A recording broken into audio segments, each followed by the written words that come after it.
الحمد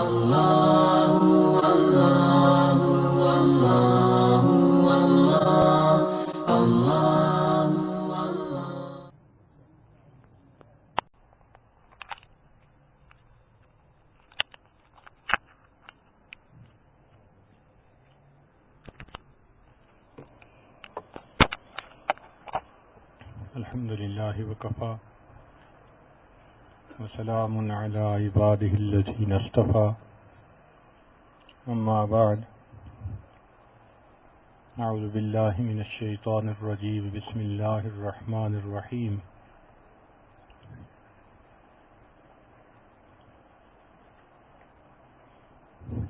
وفي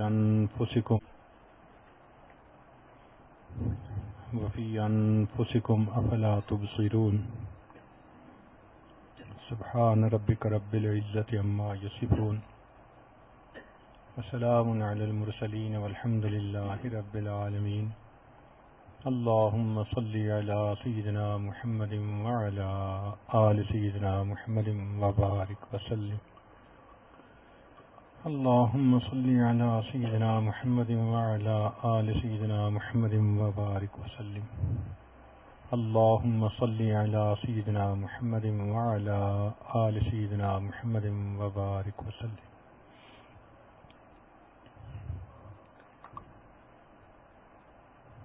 سلسلہ عالیہ نقشبندیہ میں اللہ اللہ کے ذکر والے مراقبے پہلے ہیں، پھر اس کے بعد تحلیل کے اسباق ہیں۔ مقصود یہ ہے کہ انسان ساری دنیا سے کٹ کر اللہ کی یاد میں ڈوب جائے، اور پھر اللہ کا جو دھیان ذکر اس کے اندر ہوتا ہے اس کی بھی نفی کر دی جائے تاکہ نفی کامل نصیب ہو جائے۔ اس لیے ہمارے پہلے 7 اسباق مراقبے کے ہیں، 5 لطائف عالم امر، 2 لطائف عالم خلق۔ اس کے بعد پھر 2 اسباق تحلیل کے ہیں۔ پہلا سبق تحلیل خفی حبس دم کہلاتا ہے۔ حبس دم کا یہ مطلب کہ انسان اپنے سانس کو بند کر لے اور بند کیفیت میں تصور کی زبان سے 21 مرتبہ کم از کم لا الہ الا اللہ کہے۔ پھر اس کے بعد تحلیل لسانی ہے۔ ہمارے پورے اسباق میں تحلیل کا سبق ایسا ہے جو زبان سے کرنا ہوتا ہے، مناسب آواز کے ساتھ، لا الہ الا اللہ، لا الہ الا اللہ، لا الہ الا اللہ، 3000 5000 7000 10000 مختلف حضرات کا مختلف معمول رہتا ہے۔ آج بھی ایسے لوگ ہیں جن کا روزانہ 10,000 مرتبہ تحلیل کا معمول ہے، آج بھی۔ اس طرح گویا سالک اپنی زندگی میں کروڑوں مرتبہ اپنے قلب پر لا الہ کی ضرب لگاتا ہے۔ اب سوچنے کی بات ہے کہ جس قلب پر کروڑوں مرتبہ اللہ لا الہ الا اللہ کی ضرب لگ چکی ہو، پھر موت کے وقت وہ دل اللہ کو کیسے بھول سکتا ہے؟ اگر 10,000 دفعہ روزانہ ہے تو سوچے نا، کروڑوں دفعہ۔ تو پہلے 7 اسباق اللہ اللہ کے، پھر 2 اسباق تحلیل کے، 7 اور 2 9 ہو گئے۔ 10واں سبق مراقبہ احدیت کہلاتا ہے، اور اس میں سالک کو فکر کا مراقبہ کرنا ہوتا ہے۔ یہ فنا کا سبق کہلاتا ہے۔ جنہوں نے اپنے لطائف پر خوب محنت کی ہو ان کو اس سبق کے اندر آ کر فنائے کامل نصیب ہوتی ہے۔ اس کو فنائے قلبی کہتے ہیں۔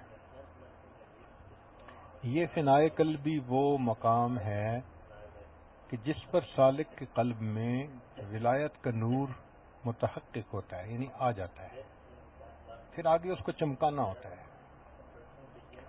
لیکن فنائے قلبی تک کام پہنچنے کے بعد بندہ ذکر کے اندر یافتہ ہو جاتا ہے، اس کو ہر وقت اللہ تعالیٰ کی طرف دھیان رہتا ہے۔ مراقبہ احدیت ایک برج ہے شروع کے اسباق میں اور اگلے اسباق میں۔ یوں سمجھ لیں کہ جیسے ایک ہے پرائمری اسکول، پھر اس کے بعد ہے ہائی اسکول، تو اسی طرح مراقبہ احدیت سے پہلے اور اسباق تھے، ذکر کے اسباق تھے سارے، مراقبہ احدیت اور اس کے بعد یہ فکر کے اسباق شروع ہو گئے۔ تو پہلے 7 اسباق اللہ اللہ کے، یوں سمجھیں پرائمری اسکول، پھر 2 اسباق تحلیل کے، یوں سمجھیں کہ پھر ہائی اسکول، اور پھر آگے فکر کے اسباق، یہ کالج یونیورسٹی کے سبق شروع ہو گئے، اور آخر تک جتنی بڑی سے بڑی ڈگری ہے وہ اسی فکر کے طریق پر ملتی ہے۔ مراقبہ احدیت کے بعد سالک اپنے تمام لطائف پر پھر مراقبہ کرتا ہے۔ تو 11واں سبق ہمارا پھر مراقبہ لطیفہ قلب کا ہے۔ فرق کیا ہے بھئی پہلے میں اور 11ویں میں؟ فرق یہ ہے کہ پہلے جب سبق شروع کیا تھا تو اس میں اللہ اللہ کا دھیان تھا، اب جب قلب پہ مراقبہ کریں گے تو اللہ اللہ کا دھیان نہیں ہوگا، بلکہ یہ نیت کریں گے کہ الہی تجلیات افعالیہ کا فیض جو آپ نے نبی علیہ الصلوۃ والسلام کے لطیفہ قلب سے حضرت آدم علیہ السلام کے لطیفہ قلب میں القاء فرمایا تھا، پیران کبار کے واسطے سے میرے لطیفہ قلب میں بھی القاء فرما۔ تو اب گویا اس قلب کے اوپر تجلیات افعالیہ کا نور آپ لے رہے ہیں۔ اللہ تعالیٰ کی مختلف صفات ہیں، اس کے شیونات ہیں اور اس کی ذات ہے، یہ الگ الگ چیزیں ہیں۔ صفات تو آپ سمجھتے ہی ہیں کہ صفات کیا ہوتی ہیں۔ ایک ہوتی ہے بندے کی صفت، ایک ہوتی ہے بندے کی شان۔ اب اس کو آسان لفظوں میں سمجھاؤں تو ایک ہوتا ہے بندے کا حسن اور ایک ہوتا ہے بندے کا نخرہ۔ تو نخرے کو شان کہتے ہیں اور حسن کو صفت کہتے ہیں۔ کل یوم ہوا فی شان، ہر دن اللہ کی ایک نئی شان ہے، ایک نیا رنگ ہے، ایک نیا انداز ہے اس کے حسن کا۔ اللہ اکبر۔ آپ دیکھیں دلہن جب شادی کے بعد آتی ہے نا تو ابتدائی دنوں میں روز نئے سے نئے کپڑے بدل کے بن سنور کے تیار ہوتی ہے، کبھی وہ اس رنگ کے کپڑے پہنتی ہے، کبھی اس رنگ کے، کبھی ایسے بال بناتی ہے، کبھی ایسے، کبھی یہ چوڑیاں پہن لی، کبھی وہ چوڑیاں پہن لی، ہوتی تو وہی ہے، لیکن ہر دن نئے انداز سے تیار ہونے میں اس کے اندر ایک نئی کشش ہوتی ہے۔ اسی لیے خاوند کو بھی ہر دن میں ایک نئی اس کے ساتھ محبت محسوس ہوتی ہے۔ تو جب دلہن کا ہر دن ایک نیا انداز ہے تو عاشق کا ہر دن ایک نیا ولولہ ہے محبت کا، تو بالکل یہی کیفیت ہے کہ اللہ رب العزت فرماتے ہیں کل یوم ہوا فی شان، کہ ہر دن میرے حسن کا ایک نیا جلوہ ہے۔ اس کا مطلب کہ عاشق کا ہر روز ایک نیا ولولہ ہے۔ اللہ کے جلووں کی انتہا نہیں اور عاشق کے ولولوں کی انتہا۔ اس لیے اس کو 1000 سال زندگی بھی دیں تو ہر دن اس کی محبت میں ایک نئی مستی ہوگی، ایک نئی چاہت ہوگی۔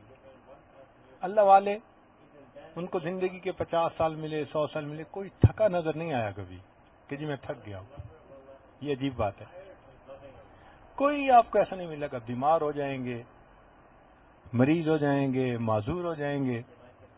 آج تک کوئی ایک مثال ایسی نہیں کہ کسی اللہ والے نے کہا ہو کہ میں اب عبادت کر کر کے تھک گیا۔ کیوں؟ اس لیے کہ جب محبوب کی ایک نیا انداز روز ہے تو پھر عاشق کا ایک نیا جوش روز نیا ہے۔ اس لیے سالک کا جوش آخری دن تک روز نیا ہوتا ہے۔ سکتا نہیں کوئی اس میں. بات سمجھ آ گئی؟ اس شان کی جمع شیونات. تو گویا تین چیزیں ہوئیں، اللہ کی صفات، اللہ کی شیونات اور اللہ کی ذات. ٹھیک ہے نا؟ یہ تین چیزیں الگ الگ ہوئیں، اللہ تعالیٰ کی صفات، اللہ تعالیٰ کی شیونات اور اللہ تعالیٰ کی ذات.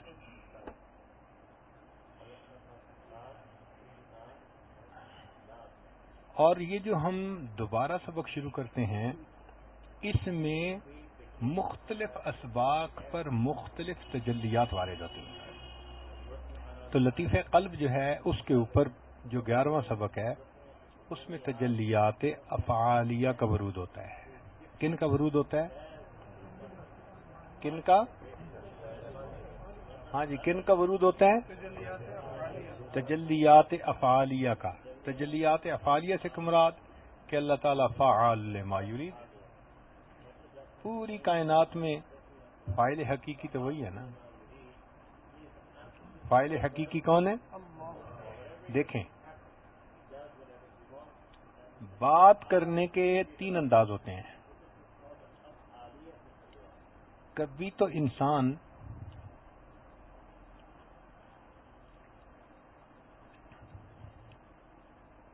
عمل کی طرف نسبت کر دیتا ہے، کبھی انسان اپنی طرف نسبت کر دیتا ہے اور کبھی انسان اللہ تعالیٰ کی طرف نسبت کر دیتا ہے. تین ہی انداز ہیں بات کرنے کے. کتنے انداز ہیں بات کرنے کے؟ پہلا انداز کون سا ہوا؟ عمل کی طرف نسبت کر دیتا ہے. جیسے بندہ کہتا ہے جی اس کی بدعمالیاں اسے لے ڈوبی. تو اب اس فکرے میں کس کی طرف نسبت ہو گئی؟ عمل کی طرف. اور کئی مرتبہ بندے کی طرف نسبت کر دی جاتی ہے، اس نے تو جی اپنے پاؤں پہ کلہاڑیاں ماری. اب یہ جو کہا نا اس نے اپنے پاؤں پہ کلہاڑی ماری، تو نسبت کس طرف ہو گئی؟ بندے کی طرف. اور تیسرا طریقہ یہ ہے جی بس اللہ نے اس کا بیڑا غرق کر دیا، تو نسبت کس کی طرف ہو گئی؟ قرآن مجید میں یہ تینوں مثالیں موجود ہیں. عمل کی نسبت بھی موجود ہے. اللہ تعالیٰ فرماتے ہیں کلا بل ران علی قلوبہم ما کانوا یکسبون. ان کی بدعمالیوں کی وجہ سے ان کے دل پہ زنگ لگا دیا. تو نسبت کدھر ہو گئی؟ اعمال کی طرف. کہیں اللہ تعالیٰ نے بندے کی طرف نسبت کر دی، فرمایا وما ظلمہم اللہ ولکن کانوا انفسہم یظلمون. اللہ نے تو ظلم نہیں کیا، اپنے پاؤں پہ خود کلاڑی ماری، اپنی جانوں پہ خود ظلم کیا. اور کہیں اللہ تعالیٰ اپنی طرف نسبت فرما لیتے ہیں.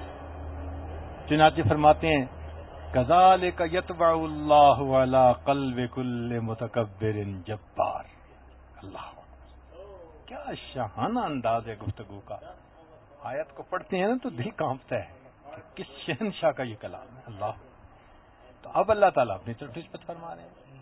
تو تینوں طرف نسبت کے انداز ہوتے ہیں. اس کائنات میں جو بھی ہو رہا ہے ظاہر میں ہم کر رہے ہیں، مگر ان کے پیچھے فاعل حقیقی کون ہے؟ اللہ کی ذات ہے. اس کی مثال آپ یوں سمجھیں کہ ہم چھوٹے بچپن میں تھے تو پتلیوں کا تماشا ہوا کرتا تھا اس زمانے میں. تو ایک مرتبہ مجھے بھی دیکھنے کا موقع ملا کہ میرے بڑے بھائی جو تھے وہ کہنے لگے تو نے تماشا دیکھا؟ میں نے کہا مجھے تو نہیں پتا. کہنے لگے آؤ تمہیں لے جاؤں. تو ہم نے دیکھا کہ اسی طرح ایک پردہ تھا اور پردے کے آگے سٹیج بنا ہوا تھا اور سٹیج کے اوپر چھوٹے چھوٹے بندے بندیاں اتنے کھلونے تھے. بس وہ بھاگ رہے تھے، دوڑ رہے تھے، باتیں کر رہے تھے. تو میں تو بہت ہی چھوٹا تھا، شاید 4 سال 5 سال کا ہوں گا، بہت چھوٹی سی عمر تھی. تو میرے لیے تو ایک نیا جہان تھا. تو میں تو غور سے ان کو دیکھتا رہا کہ یہ چھوٹے سے بندے کیسے بولتے ہیں. اور وہ پتلیاں کھیل رہی تھیں اور میں اس وقت سوچ رہا تھا ان کے دانت آئے ہیں یا نہیں آئے. اس لیے کہ اپنی عمر جو ایسی تھی، اس عمر میں یہ کھیل دیکھا تھا. خیر اب وہ کھیل دیکھا تو ہم تو یہی سمجھتے رہے کہ بھئی یہ خود ہی دوڑتی ہیں، بھاگتی ہیں، کھیلتی ہیں. بعد میں پھر بڑے بھائی نے سمجھایا، اس نے کہا نہیں نہیں بچہ ایسی بات نہیں ہے، یہ بے جان سی تھیں. اور چونکہ میں نے واپسی پھر ان سے یہ سوال پوچھا کہ بھائی جان یہ کھاتی کیا ہیں؟ اتنی چھوٹی چھوٹی جو ہیں تو ان کو کیا کھلاتے ہیں یہ؟ تو اس نے پھر کہا کہ نہیں یہ بے جان ہے، اور ان کی ایک تار تھی جو تمہیں اندھیرے کی وجہ سے نظر نہیں آ رہی تھی، اور وہ پیچھے پردے کے ایک بندہ بیٹھا ہوا تھا. اس بندے کے ہاتھ میں کنٹرول تھا، وہ جس کو چاہتا تھا بھگاتا تھا، رلاتا تھا، ہنساتا تھا، بات کرتا تھا اور آواز خود نکالتا تھا، تو تماشا نظر آتا تھا.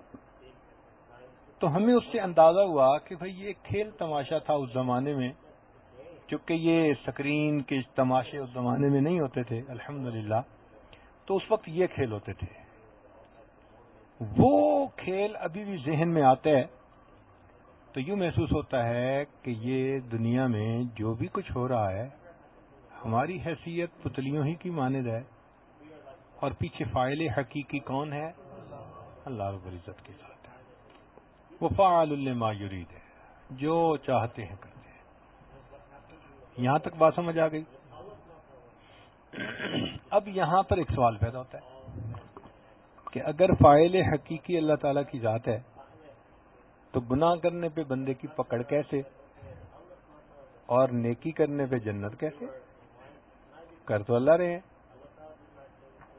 اس کی مثال ایسے ہے کہ جیسے ایک بندے کے پاس ایک گٹھڑی پھولوں کی ہے اور ایک گٹھڑی گوبر کی ہے. اب ایک پہلوان اس کو کہتا ہے کہ بھائی تم ان میں سے چوز کر لو کیا کرنا ہے، جو تم چوائس کرو گے نا میں اٹھا کے تمہارے سر پہ رکھ دوں گا. اب جب بھی بات ہوتی ہے تو پہلوان ہمیشہ یہ کہتا ہے کہ میں نے اس کے سر پہ وہ گٹھڑی رکھی، لیکن لان تان جب کیا جائے گا تو پہلوان کو نہیں کیا جائے گا، اس بندے کو، کہ تو نے پھول کیوں نہ اٹھایا، تو نے گوبر اٹھا کے لے آیا. یہی بندے کی مثال ہے کہ نیکی اور برائی کی نیت بندہ کرتا ہے، پھر کرنے کی توفیق اللہ تعالیٰ اس کو دے دیتے ہیں. تو اس لیے خیر اور شر کا جو بھی کام ہو رہا ہے وہ اللہ ہی کے اذن سے رہا ہے، اس کے اذن کے بغیر کسی درخت کا پتا نہیں ہل سکتا. مگر بندے کو جنت ملے گی کہ تو نے نیکی کو چوز کیا، اور برائی کرنے پر دوزخ ملے گی کہ تو نے برائی کا ارادہ کیوں کیا. آگے توفیق تو اللہ دینے والا ہے، عمل کی توفیق من جانب اللہ ہوتی ہے. اس لیے کہا وما توفیقی الا باللہ، میری توفیق اللہ ہی کی طرف سے ہے. اس لیے مومن کو چاہیے کہ وہ خیر کی نیت رکھے، نیکی کی نیت رکھے اور نیکی کے کام کرے. اب فاعل حقیقی کون ہے؟ فاعل حقیقی کون؟ اللہ کی ذات. ہم ہیں اس عالم اسباب میں، ہمیں یہاں پر اسباب سے کام ہوتا نظر آتا ہے، جبکہ کر کون رہا ہے؟ مسبب الاسباب کر رہا ہے. بات سمجھ آ گئی؟ یہ ایسا ہی ہے کہ جیسے ٹونٹی کو کھولیں تو اس سے پانی آتا ہے. تو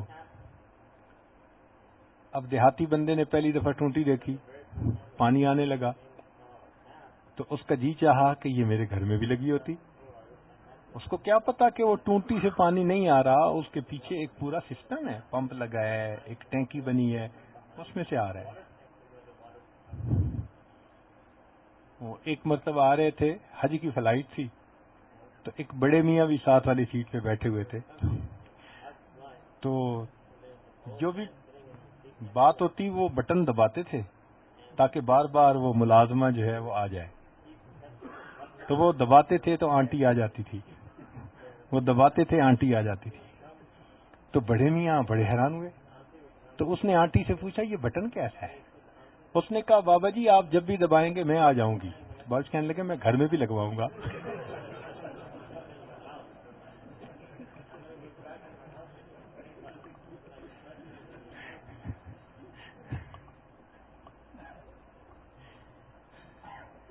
سبحان اللہ.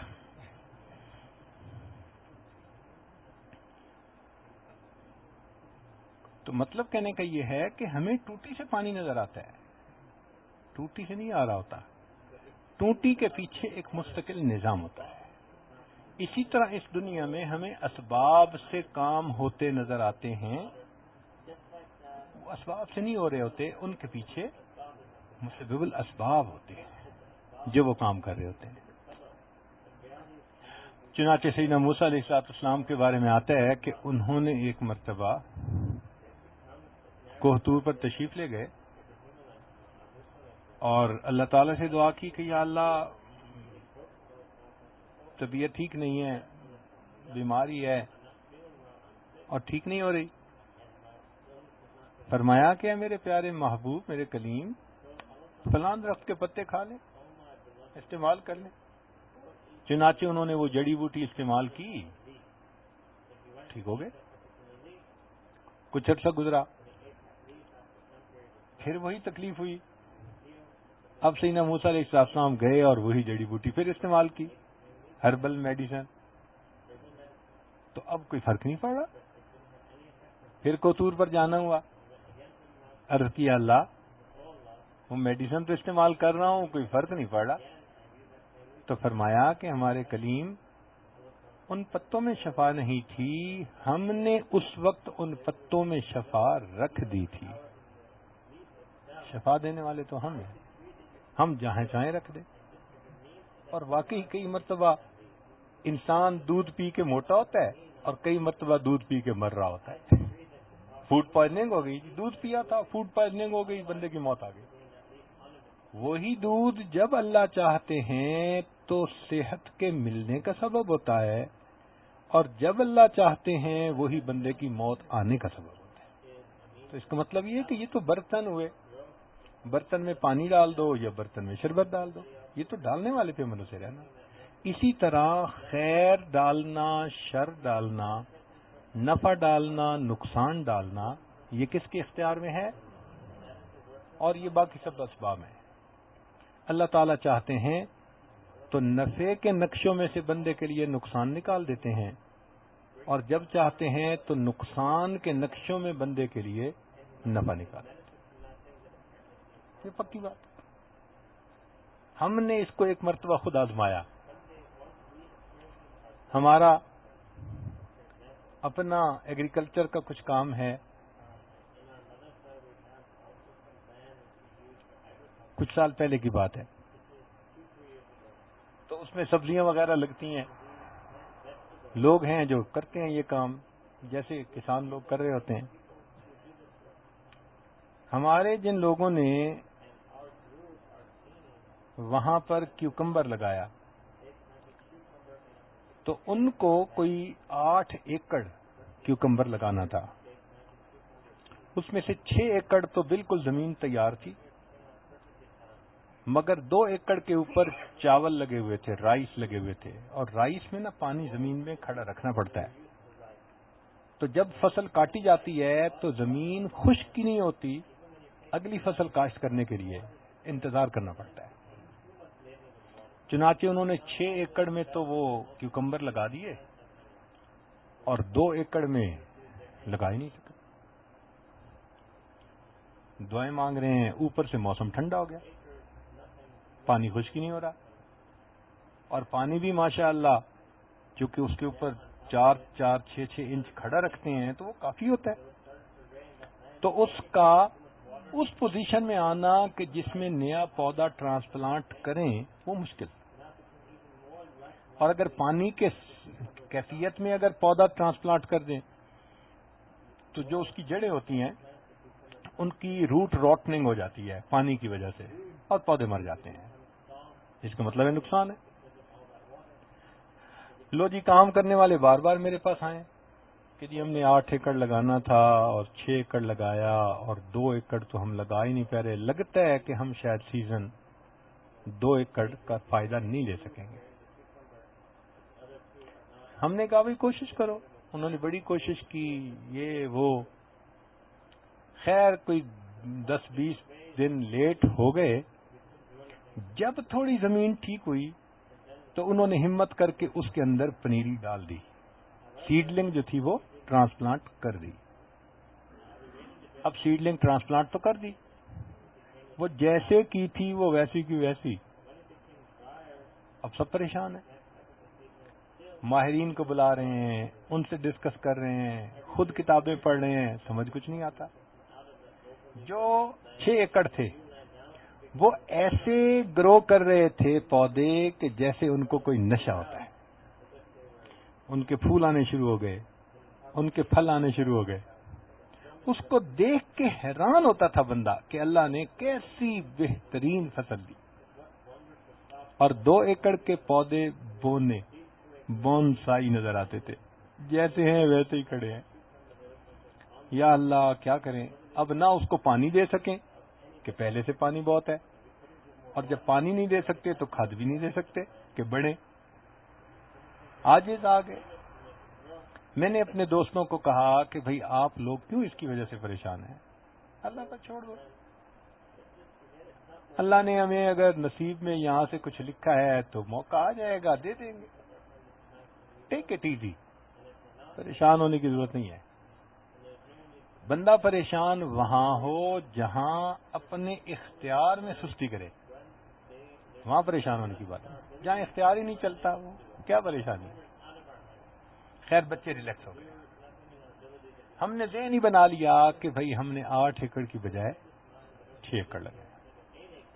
6 ایکڑ کو دیکھتے دل خوش ہو جاتا۔ اللہ کی شان دیکھیں کہ جب وہ 6 ایکڑ کی فصل خوبصورت بہترین تیار ہو گئی کہ دیکھنے والوں کی آنکھیں ٹھنڈی ہوتی تھیں، این اس وقت کہ جب نکال کے اس کو مارکیٹ میں بھیجنا تھا اس کا ریٹ وہاں سے یہاں آ گیا۔ پہلے کیوکمبر بک رہے تھے 40 روپے کلو، فرض کرو، اب ان کی قیمت ہو گئی 2 روپے کلو۔ حیران، سب پریشان، بوریوں کی بوریاں بھر کے جا رہی ہیں اور اس کا ریٹرن کچھ بھی نہیں، اتنا بھی ریٹرن نہیں کہ خرچہ پورا ہو سکے۔ لوگوں کی تنخواہیں، لوگوں فرٹیلائزر، پانی، بل، خرچہ ہی نہیں نکلا۔ بچے پھر پریشان کہ جی یہ کیا بنا؟ ہم نے کہا بھئی یہ تو رزق کی بات ہے، آپ فکر مت کرو، آپ نے اپنی محنت کی، مطمئن رہو۔ 6 ایکڑ سے یوں سمجھ لیں کہ بمشکل ہمیں 50% خرچہ ملا جو ہم نے کیا تھا اس کے اوپر، 50%، وہ بھی پورا نہیں، گویا ہمارا خرچہ بھی آدھا نقصان میں۔ اللہ کی شان دیکھیں کہ وہ ریٹ نیچے رہا، 1 مہینہ اس میں لگ گیا، اور جب ریٹ تھوڑا اوپر آہستہ آہستہ آنے لگا تو وہ پودے جو 2 ایکڑ کے کھڑے ہوئے تھے نا، انہوں نے بھاگنا شروع کر دیا۔ اب ہم ان کی گروتھ دیکھ کے حیران ہو رہے ہیں، اس پہ پھول آ رہے ہیں، اس پہ پھل آ رہے ہیں، اور اللہ کی شان کہ جب 2 ایکڑ کا پھل مارکیٹ میں جانے لگا 2 روپے کی بجائے 60 روپے اس کا ریٹ ہو گیا تھا۔ 2 ایکڑ نے ہمیں 10 ایکڑ سے زیادہ ریٹرن دیا۔ تو میں نے پھر دوستوں کو وہاں کھڑے ہو کر یہ بات سمجھائی، میں نے کہا دیکھو اللہ تعالیٰ چاہتے ہیں تو نفع کے نقشوں میں سے تمہارے لیے نقصان نکال دیتے ہیں، اور نقصان کے نقشوں میں سے تمہارے لیے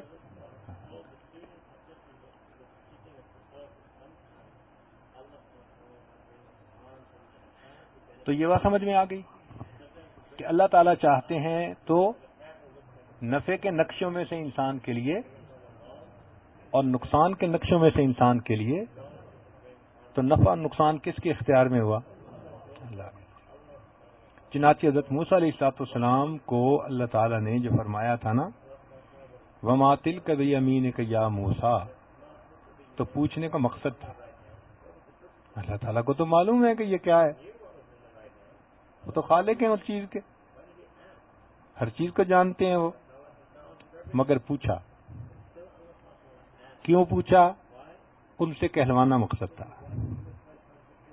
آپ کے دائیں ہاتھ میں کیا ہے ذرا بتائیں؟ یہ عصا، اللہ یہ عصا ہے، اتوکأ علیہا، ٹیک لگاتا ہوں، واہش بہا علی غنمی، بکریاں ہانکتا ہوں، ولی فیہا مآرب اخری، اللہ بڑے فائدے ہیں اس میں میرے لیے. تو یہ کہلوا دیا کہ اس میں تمہارے لیے بڑے فائدے ہیں. جب حضرت موسیٰ علیہ السلام نے کہہ دیا کہ بڑے فائدے ہیں، فرمایا القھا یا موسیٰ، اے ہمارے پیارے کلیم ذرا اس کو زمین پہ ڈال دیجیے. فالقاها فاذا هي حیۃ تسعى، تو اژدہا بن گیا. جب اژدہا بن گیا فاوجس فی نفسہ خیفۃ موسیٰ، اب موسیٰ علیہ السلام اپنے دل میں خوف کھا رہے ہیں، کیا مصیبت، یہ کیا بن گیا. لا تخف خذھا ولا تخف، موسیٰ علیہ السلام اس کو آپ اٹھا لیجئے، ڈریے نہیں. سنعیدها سیرتها الاولی، پہلے والی اس کو سیرت دے دیں گے. چنانچہ ہاتھ لگایا تو وہ پھر عصا بن گئی. یہاں اللہ رب العزت نے ایک بات کی تعلیم دی کہ میرے پیارے کلیم، آپ کہہ رہے تھے کہ بڑے نفع والی چیز ہے، ہمارے حکم سے زمین پر ڈالا تو نقصان دینے والی بن گئی، اور آپ تو گھبرا کے بھاگ رہے تھے نقصان والی چیز سے، ہمارے حکم سے ہاتھ لگایا وہ پھر نفع والی بن گئی. تو نفع اور نقصان ہمارے اختیار میں ہے. اللہ رب العزت نے ایک سبق دینا تھا، ایک بات دکھانی تھی آنکھوں سے کہ ہم آپ کو ایک عظیم کام کے لیے بھیج رہے ہیں. آپ کیوں گھبراتے ہیں کہ وہاں فرعون بڑی اسٹیبلشڈ حکومت کے ساتھ بیٹھا ہوا ہے، نفع نقصان کے ہم مالک ہیں، آپ کیوں گھبراتے ہیں. تو اللہ رب العزت نے یہ بات اپنے پیارے پیغمبر علیہ السلام کو سمجھا. تو اب یہ بات کلیئر ہو گئی نا کہ کائنات میں جو چیز نظر آ رہی ہے یہ برتن ہیں، اور ان برتنوں میں نفع کو رکھنا، نقصان کو رکھنا، عزت کو رکھنا، ذلت کو رکھنا، یہ کس کا اختیار ہے؟ یہ اللہ کا اختیار. اچھا، یہاں پر میں اپنے ٹاپک سے ہٹ کے تھوڑی سی بات بھی کر دوں کہ اگر آپ اللہ پہ توکل رکھیں گے تو جو اسباب آپ کو غم کے نظر آ رہے ہوں گے، اللہ تعالیٰ انہی کو آپ کے لیے خوشی کا سبب بنا دیں گے. جو سبب آپ کو نقصان کا نظر آ رہا ہوگا، اللہ پہ توکل رکھیں، اللہ اسی سبب کو آپ کے لیے نفع کا سبب بنا دے گا. اس کی دلیل قرآن عظیم الشان.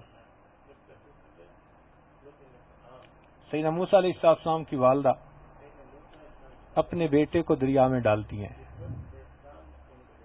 دل مغموم ہے، دل بڑا پریشان ہے. وَأَصْبَحَ فُؤَادُ أُمِّ مُوسَىٰ فَارِغًا، موسیٰ علیہ السلام کی والدہ نے بڑے ٹوٹے دل، مغموم دل کے ساتھ صبح کی مس کر رہی تھیں اپنے بیٹے کو. کیوں دل مغموم کیوں تھا؟ بیٹے کو پانی میں ڈالا تھا. تو سبب کون سا بنا تھا دل مغموم ہونے کا؟ پانی بنا تھا نا، پانی میں ڈالا تھا. مگر انہوں نے اللہ کے وعدے پر بھروسہ کیا. تو بھروسہ کرنے کا نتیجہ کیا نکلا کہ اللہ رب العزت اگر چاہتے تو فرعون کو زمین میں دھسا سکتے تھے، جیسے قارون کو دھسایا تھا. مگر اللہ تعالیٰ نے زمین میں نہیں دھسایا، کیا کیا؟ پانی میں ڈبویا. کیوں؟ کہ میری بندی تجھے غم ملا تھا اس پانی سے، مگر تو نے ہم پر توکل کر لیا، ہم نے اسی پانی کو تمہارے لیے خوشی کا سبب بنا دیا. جہاں سے غم ملے گا میں وہیں سے تمہیں خوشی دوں گا. غم اور خوشی میرے اختیار میں.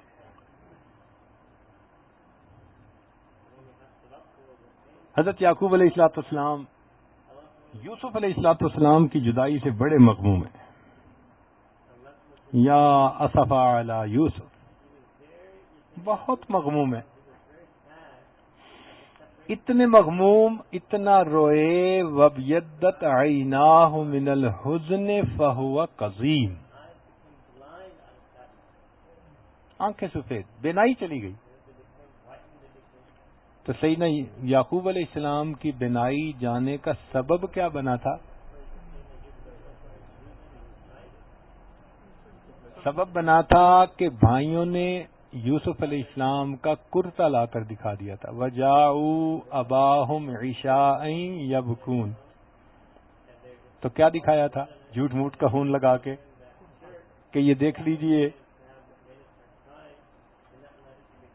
یوسف علیہ السلام کا قمیص دکھا دیا.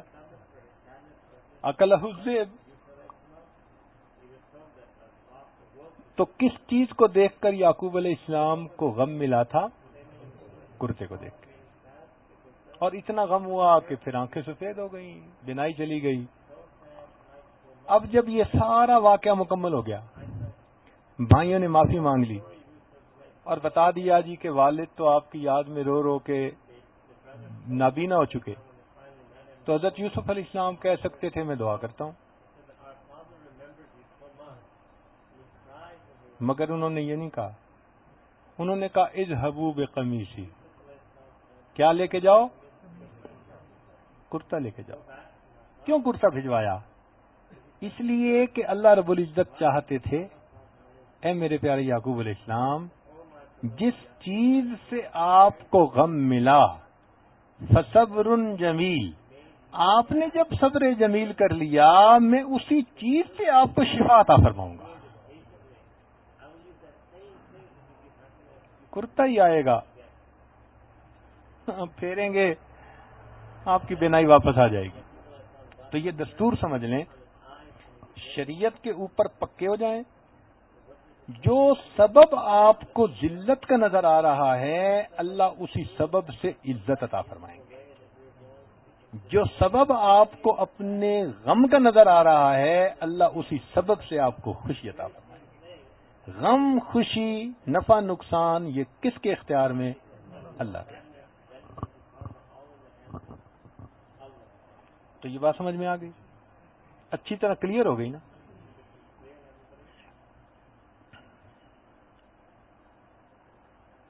ہمارا یہ جو سبق ہے 11واں، اس میں سالک تجلیات افعال کا فیض اپنے قلب پر لیتا ہے، اور ان تجلیات کا فیض ملنے سے سالک کے اندر یہ یقین پختہ ہو جاتا ہے کہ فاعل حقیقی اللہ رب العزت کی ذات ہے.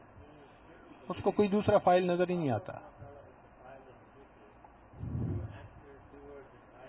اس کے دل میں یہ یقین بیٹھ جاتا ہے کہ اللہ سب کچھ کر سکتے ہیں چیزوں کے بغیر، اور چیزیں کچھ نہیں کر سکتی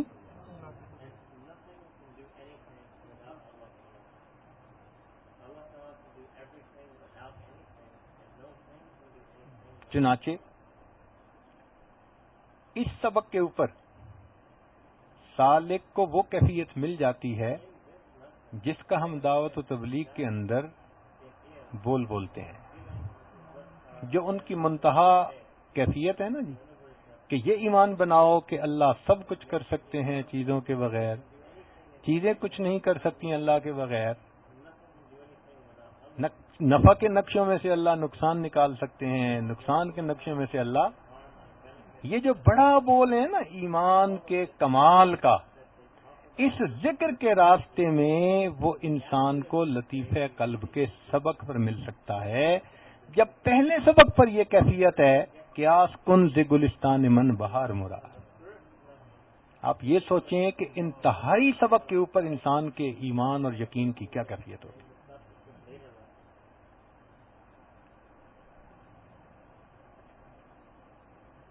کہ پہلے سبق پر یہ کیفیت مل رہی ہے، اگر مکمل ہوتا ہے تو جو اسباق 35 بنائے گئے ہیں پھر ان 35 اسباق پہ بندے کے یقین اور ایمان کی کیا کیفیت ہوتی ہے. چنانچہ اس سبق کو جو سالک کرتا ہے تو اس کا ایفیکٹ اس کے اوپر یہ ہوتا ہے کہ مخلوق سے نگاہ اس کی ہٹ جاتی ہے، خالق کے اوپر اس کی نظر جم جاتی ہے. خالق ہی کو وہ ہر کام کا فاعل سمجھتا ہے. بات کی سمجھ آ گئی؟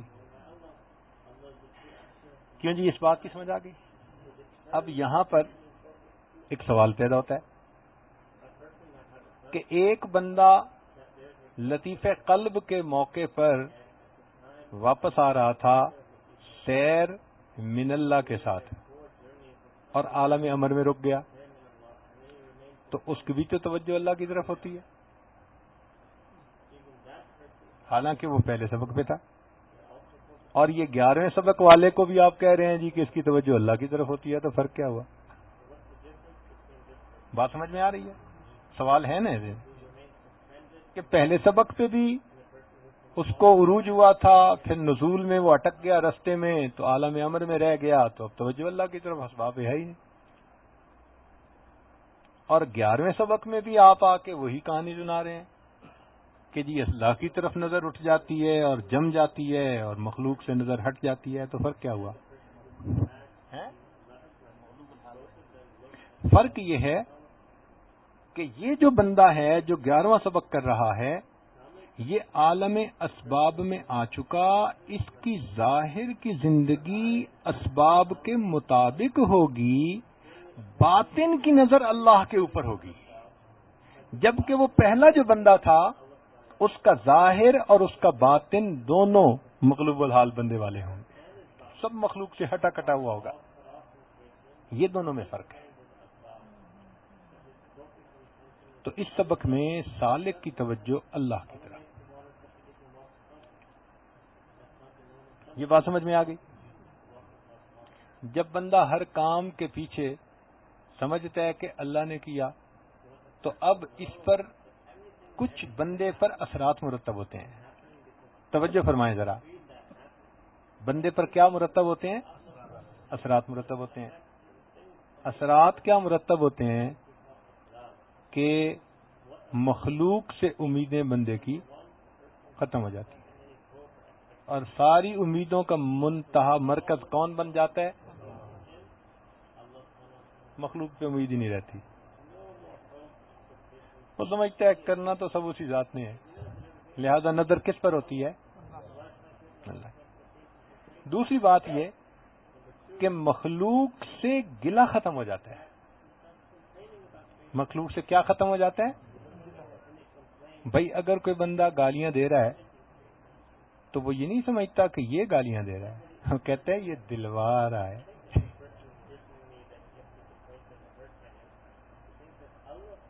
ایسا ہی ہوتا ہے جیسے ایک جانور ہے نا، فرض کرو کتا ہے کسی گھر میں پلا ہوا، دروازے پہ کھڑا ہے، تو کوئی بندہ اس کو پتھر مارے نا تو وہ پتھر کے پیچھے نہیں بھاگتا، وہ بندے کے پیچھے بھاگتا ہے.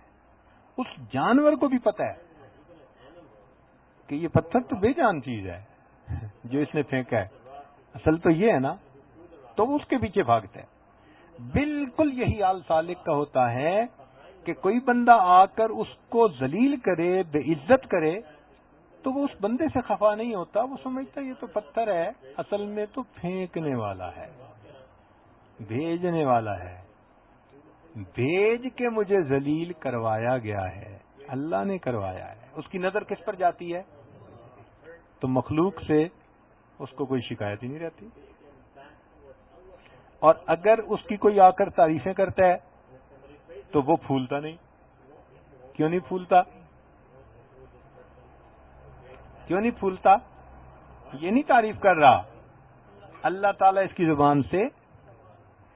تو جب یہ کیفیت ہو جاتی ہے تو اس کو صوفیاء کی ٹرمینالوجی میں یوں کہتے ہیں کہ اس سبق کی کیفیات کو پورا کرنے پر سالک کی نظر میں مخلوق کی مدح اور ذم برابر ہو جاتی ہے. اس سبق کو کرنے سے سالک کی نظر میں مخلوق کی مدح اور ذم برابر. کوئی تعریفیں کرے تو بندہ پھولتا نہیں، کوئی برا کہے تو بندہ پریشان نہیں ہوتا. اب دیکھیں کہ جب مدح اور ذم برابر ہے تو ایسے بزرگوں کے منہ سے کبھی آپ کسی کی غیبت سنیں گے؟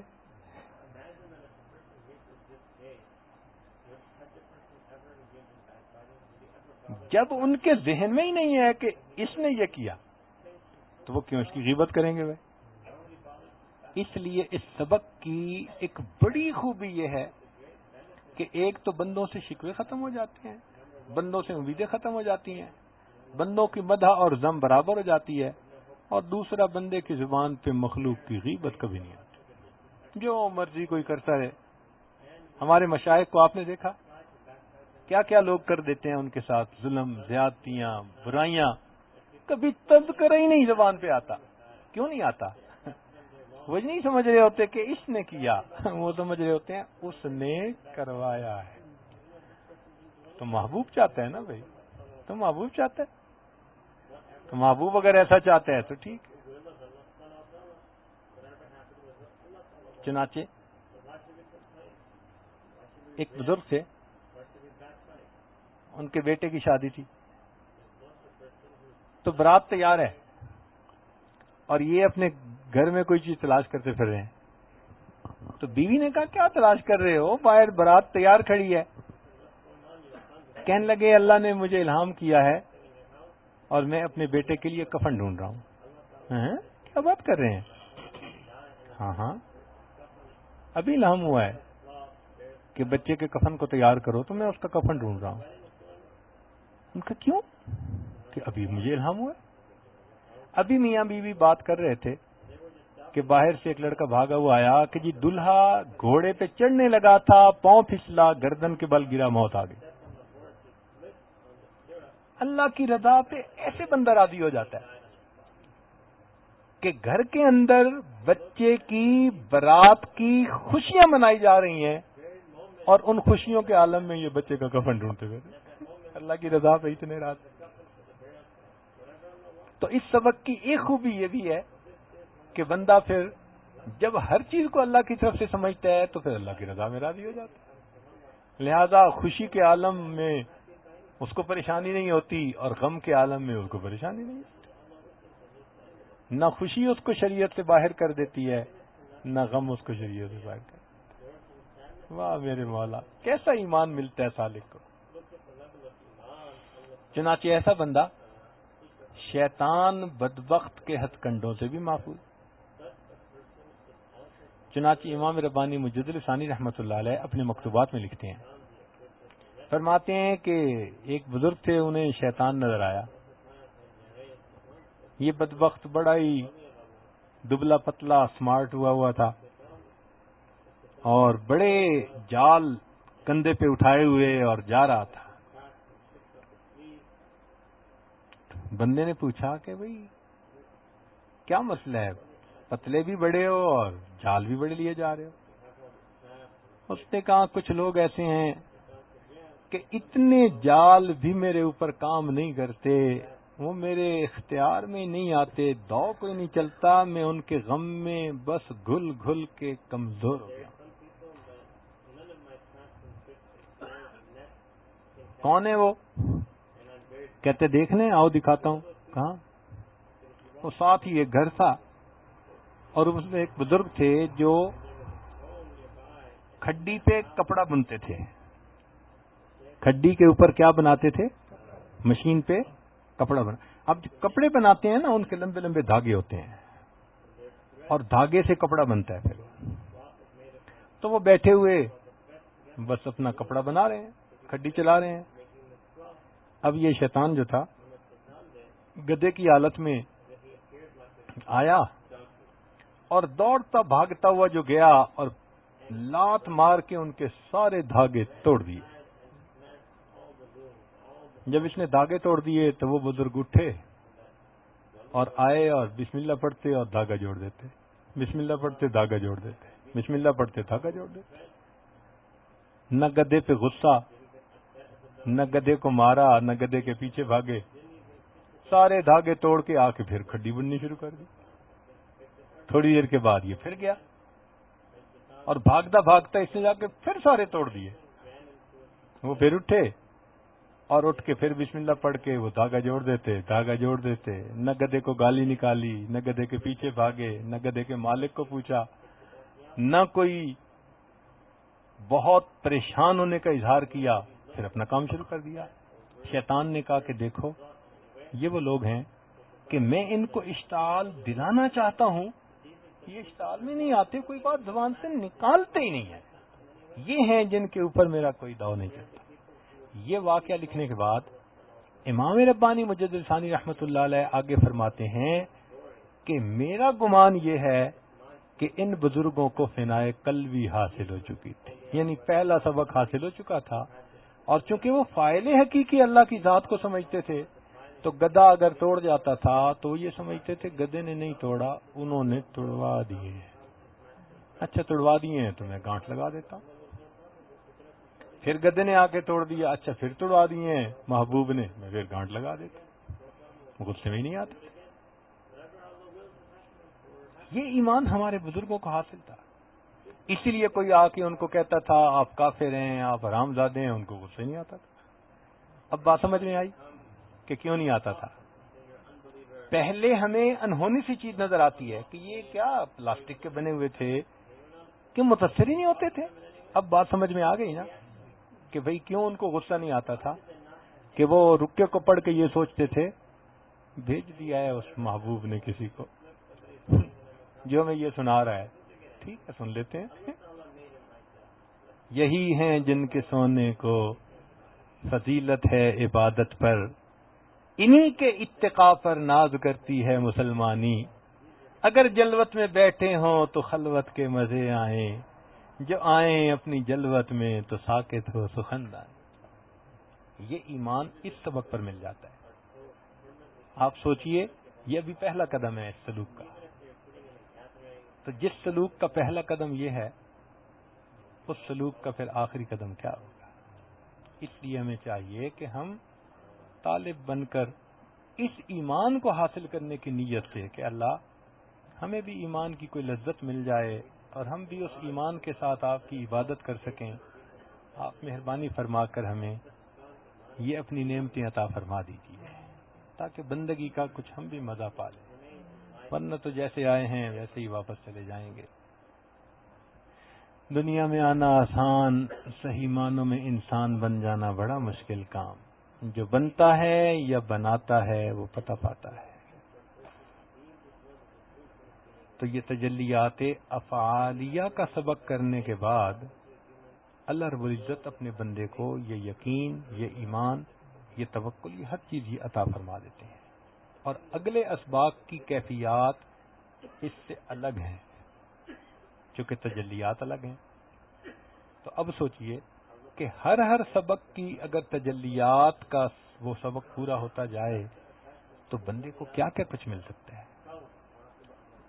اب یہ سبق عبور کرنے سے جو کیفیات ملیں گی تو ویسے تو نہیں نہ مل سکتی.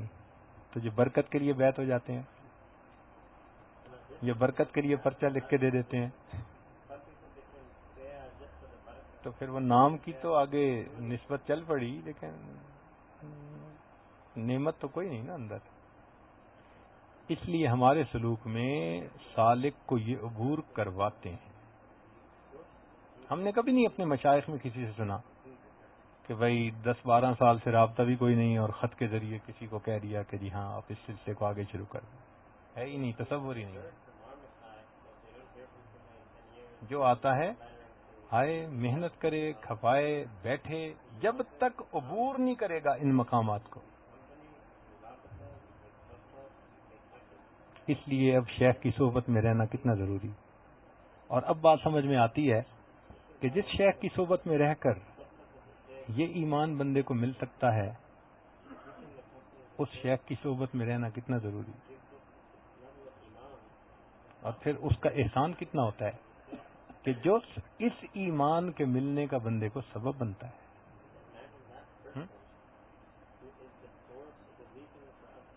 تو بہرحال 2 باتیں میں نے اس موقع پر آپ کو خاص طور پر سمجھانی ہیں. ایک تو یہ کہ ہمارے بزرگوں نے تصوف کو کبھی بھی علمی رنگ میں پیش نہیں کیا. یہ کوئی کورس نہیں ہے کہ آؤ بھائی کورس کروا دیں چھٹی ہو جائے گی. یہ قال نہیں، یہ حال ہے. بات سمجھ آ گئی؟ یہ قال نہیں، یہ اسی لیے ایسا کبھی بھی نہیں ہوتا. مجبوری تھی کہ بعض دوست ہمارے باہر ملک سے تھے، ملاقات مشکل تھی، قدرت نے ملا دیا تھا اور یہی موقع تھا، تو سمجھ میں نہیں آ رہی تھی کہ پھر یہ ان کو باتیں کب ہم سمجھائیں گے، کب بتائیں گے. تو ان کو سامنے رکھتے ہوئے پھر ہم نے کہا کہ چلو ان کو یہ باتیں کچھ سمجھا دیتے ہیں. تو پہلے دن تو ہم نے وہ جو 2-4 خاص دوست تھے ان کو بلایا، کچھ سمجھایا. ہمارے خدمت والوں کی مہربانی، انہوں نے مجمع کو بھی بلا لیا، پردوں کو بھی ہٹا دیا.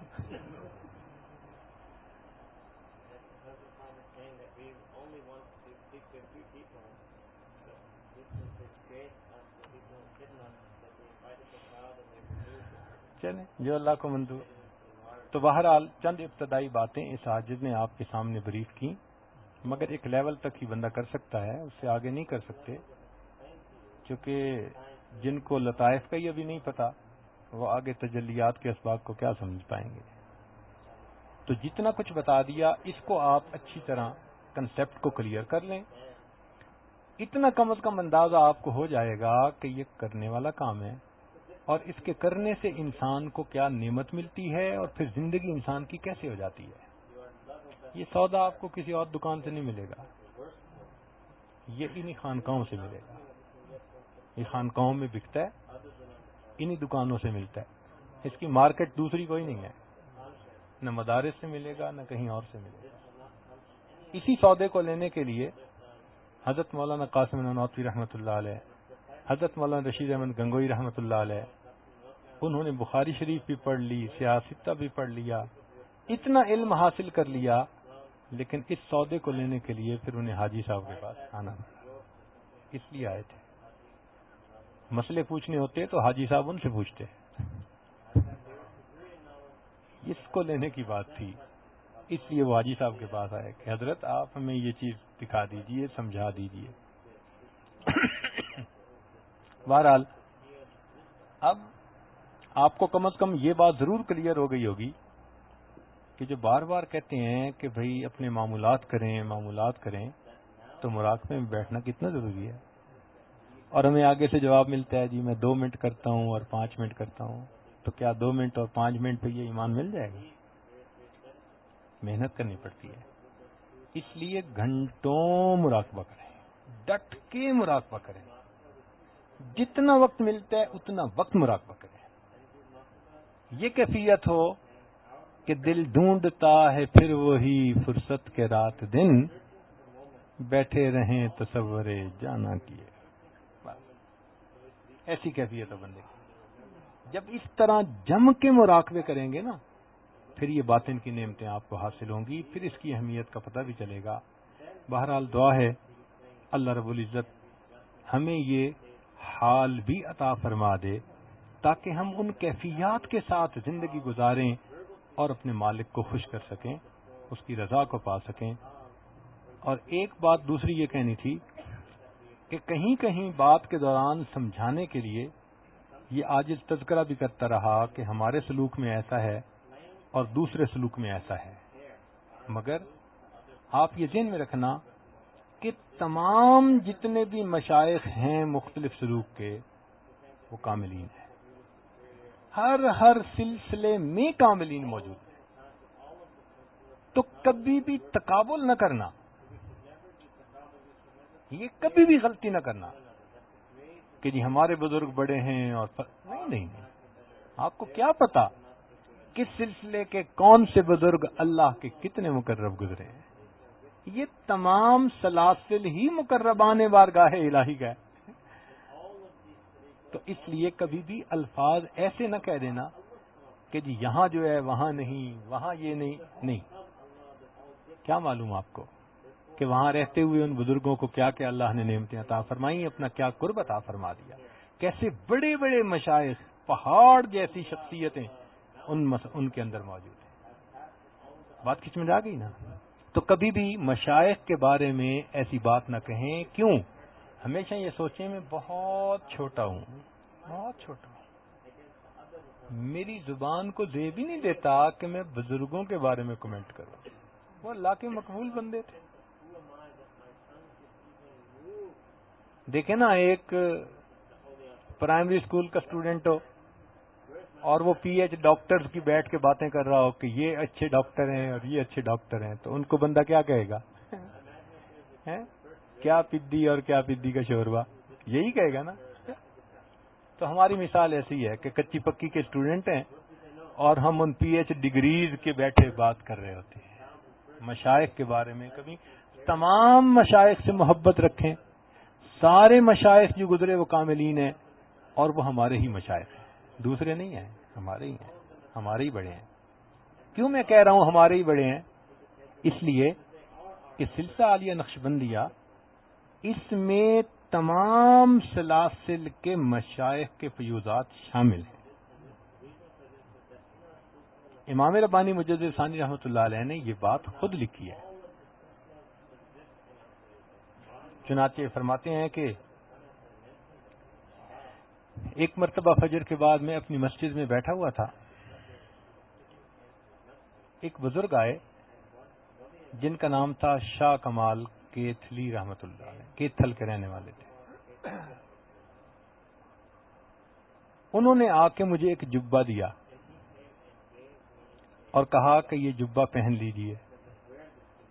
بیک گراؤنڈ یہ تھا کہ امام ربانی حضرت شیخ عبد القادر جیلانی رحمۃ اللہ علیہ ایک مرتبہ جنگل میں مراقبہ کر رہے تھے کہ یکدم ایک نور ظاہر ہوا. تو جب وہ متوجہ ہوئے تو ان کو بتایا گیا کہ آپ سے کئی سو سال کے بعد ایک ایسا فرد فرید پیدا ہوگا کہ جو نبی علیہ الصلوۃ والسلام کی سنت کو زندہ کرے گا، شرک اور بدعت کو ختم کرے گا اور سنت کو وہ جما دے گا اپنے وقت میں. تو شیخ عبد القادر جیلانی رحمۃ اللہ علیہ کو اس بات پہ بڑی خوشی ہوئی. چنانچہ انہوں نے اپنی جتنی بھی توجہات کمالات تھے ان کو اپنے ایک جبے کے اندر محلو کر دیا، ڈال دیا، سوک کر دیتے ہیں نا جیسے کسی چیز میں، وہ کر دیا اور اپنے بیٹے کے حوالے کیا اور کہا کہ بیٹے اس کو اپنے خاندان میں آگے چلاتے رہنا امانت کے طور پر، اور جب وہ بزرگ دنیا میں آئیں تو میری طرف سے یہ ہدیہ اور تحفہ ان کی خدمت میں پیش کرنا.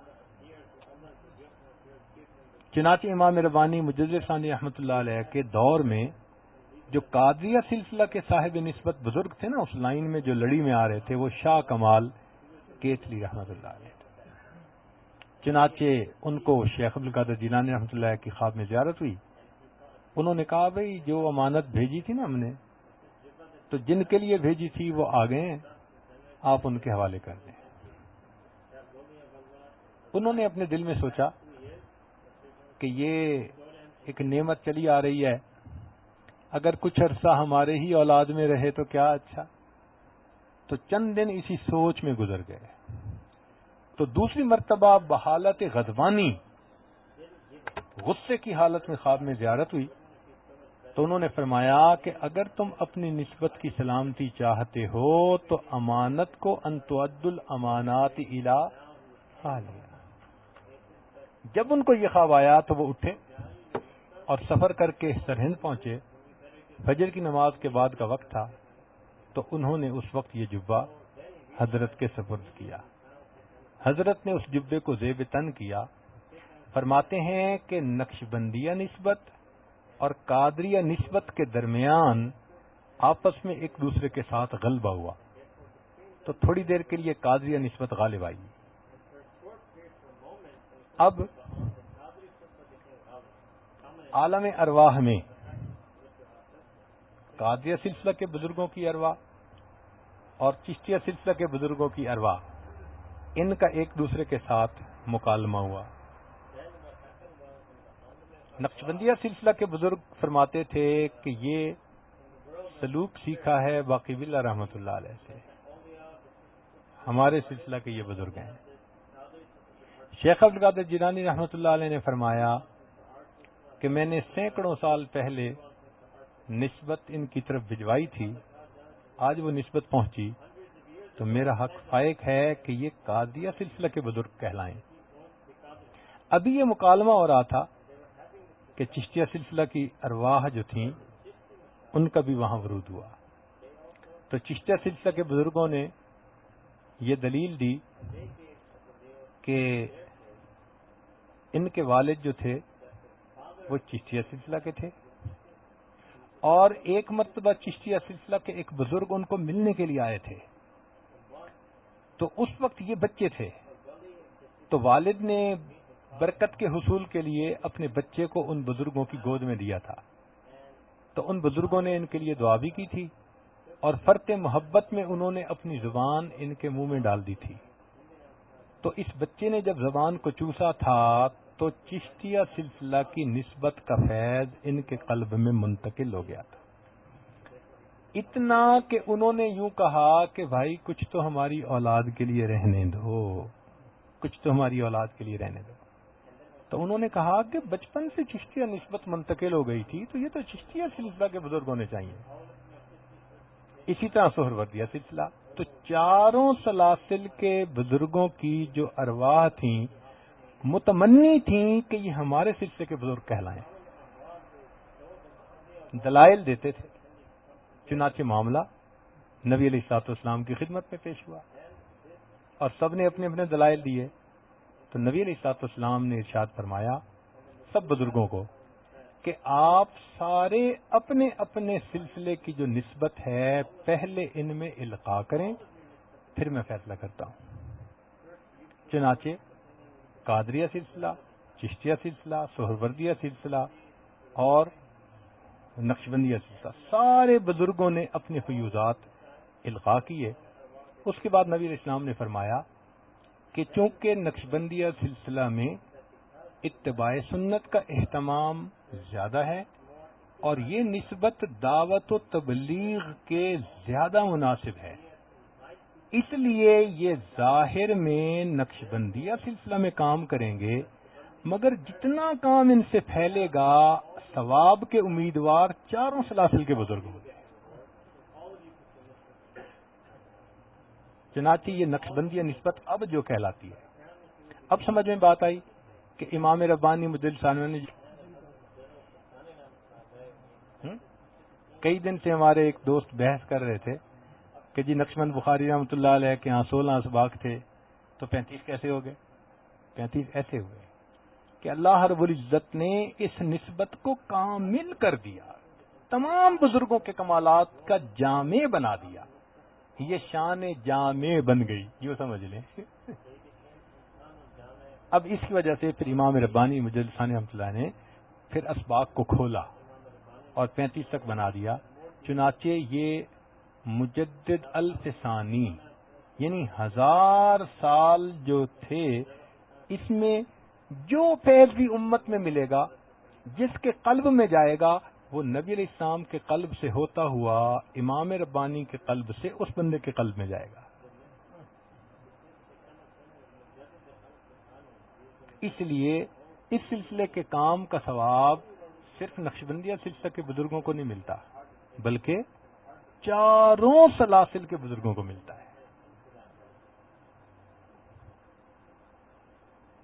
اس لیے پھر امام ربانی مجدد ثانوی رحمۃ اللہ نے اپنے مکتوب میں بڑا وضاحت کے ساتھ لکھا ہے کہ امام مہدی جو آئیں گے وہ بھی اسی نسبت کے حامل ہوں گے، باقاعدہ لکھا ہے انہوں نے۔ ہمیں پہلے بات سمجھ میں نہیں آتی تھی، لیکن اتنی بات تو سمجھ میں آتی تھی نا کہ وہ تشریف لائیں گے تو صاحب نسبت تو ہوں گے نا، تو نسبت چاروں میں سے کوئی نہ کوئی ایک تو ہوگی، تو چاروں میں سے جو بھی ہونی ہے یہ تو چاروں کا مجموعہ ہے۔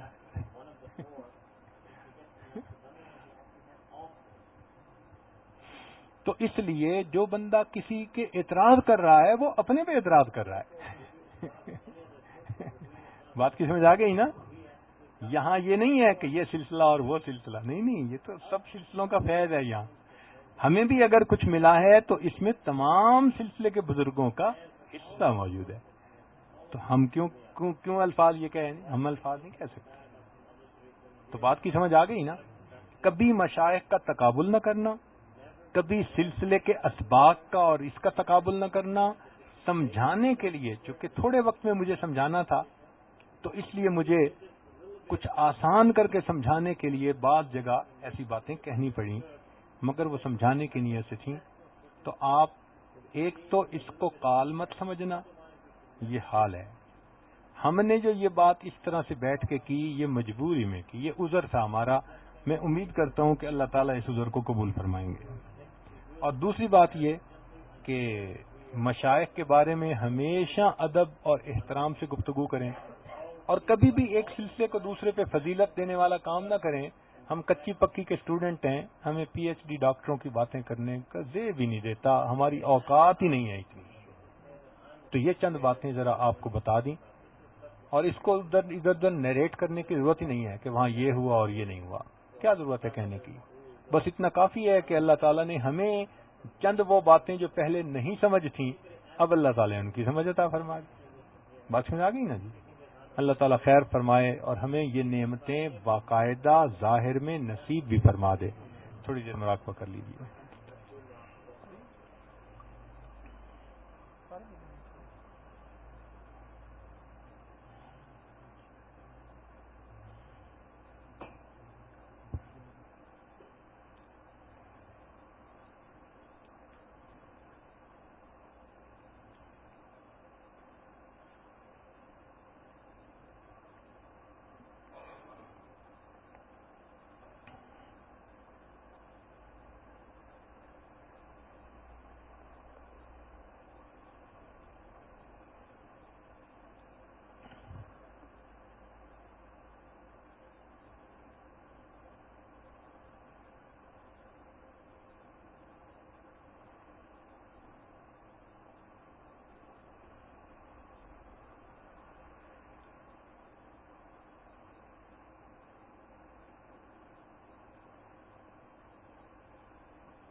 لا الہ الا اللہ محمد رسول اللہ. دعا کر لیجئے. سبحان ربی العلی وحب اللہم صلی علی سیدنا محمد.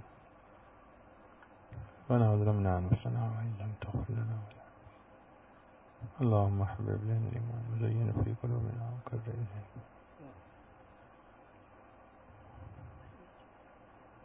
ربنا تقبل منا انك انت السميع العليم تب علينا انك انت التواب. صلی اللہ تعالی علی حبیبہ سیدنا محمد اجمعین برحمتک یا